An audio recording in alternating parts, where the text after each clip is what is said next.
Baik, assalamualaikum warahmatullahi wabarakatuh. Eh, Balik lagi sama saya di Mulyono.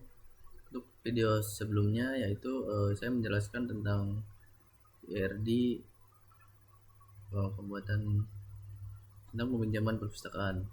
Nah, untuk kali ini di video kali ini saya ingin menjelaskan IRD tentang perpustakaan, yaitu di sini ada agak sedikit berbeda dari yang sebelumnya karena di sini ada tabel pengembaliannya juga. Nah, di sini saya sudah buatkan entitasnya dari uh, ada berupa berisi dari 5 tabel, yaitu ada tabel buku, tabel anggota perpus, tugas perpus, tabel peminjaman, dan tabel pengembalian. Nah, di sini di setiap tabel namanya ini hanya cukup memiliki primary key yaitu ID buku, dan anggota perpus juga primary key-nya yaitu ID anggota. Ini not null, ini juga not null. Nah, untuk di petugas perpus dia juga sama memiliki primary key yaitu ID petugas, namun dia memiliki foreign key yaitu ID buku dan ID anggota. Ini untuk memanggil dari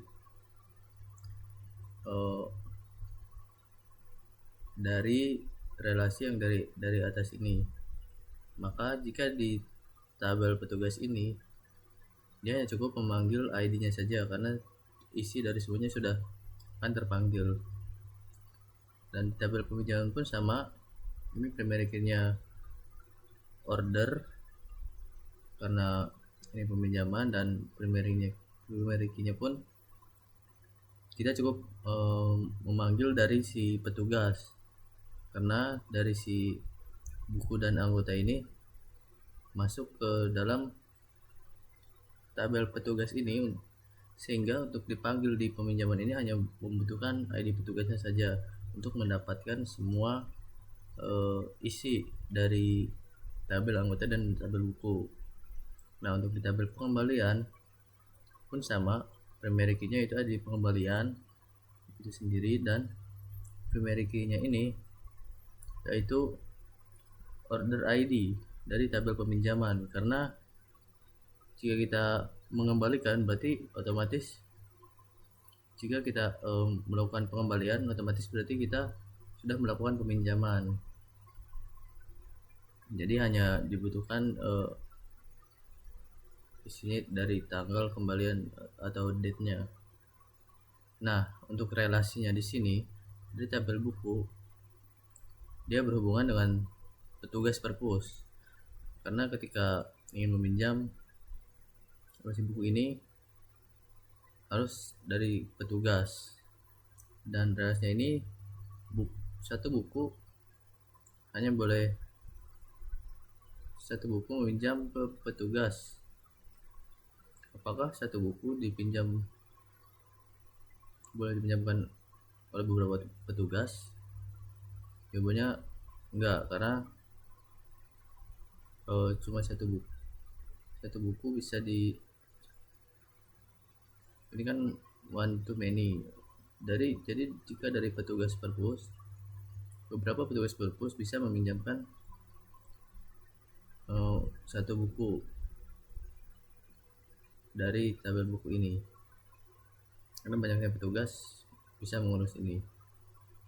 Nah, untuk anggota perpus pun sama, ini relasinya one to many. Apakah anggota perpus bisa boleh meminjam beberapa petugas? Sebenarnya enggak, hanya satu saja yang mengurus anggota perpus.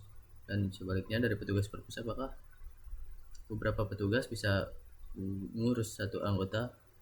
Ya, karena banyak petugasnya, jadi untuk mengurus petugas bisa ke banyak, untuk mengurus anggota bisa banyak ke beberapa petugas. Jadi di sini one to many. Nah, untuk relasi dari tabel petugas itu sendiri dia langsung berhubungan ke peminjaman, karena jika ingin meminjam otomatis ya tadi harus melalui petugas dulu gitu. hanya dari petugas ini relasinya many to one, karena beberapa petugas bisa mengurus satu satu peminjaman. Nah, untuk tabel peminjaman ke berhubungan dengan pengembalian, karena ini jika seperti tadi jika kita ingin melakukan pengembalian, otomatis kita berarti sudah meminjam, ataupun jika kita meminjam kita pun bisa melakukan pengembalian. Nah, di sini relasinya yang setelah saya buat yaitu one to one, karena dari pengembalian peminjaman ini jika apakah peminjaman bisa melakukan satu pengembalian, jawabannya ya, karena hanya satu peminjaman. Jika sebaliknya dari apakah tak pengembalian bisa melakukan satu peminjaman, mengembalikan satu peminjaman, jawabannya juga ya. Jadi ini untuk hubungannya dari tabel pinjaman ini one to one. Nah, mungkin itu saja dapat saya jelaskan, karena saya membuat ini terlebih dahulu agar lebih mudah untuk saya menjelaskannya. Karena jika saya buat dari awal membutuhkan banyak waktu untuk melakukannya. Baik, segitu saja. Terima kasih. Wassalamualaikum warahmatullahi wabarakatuh.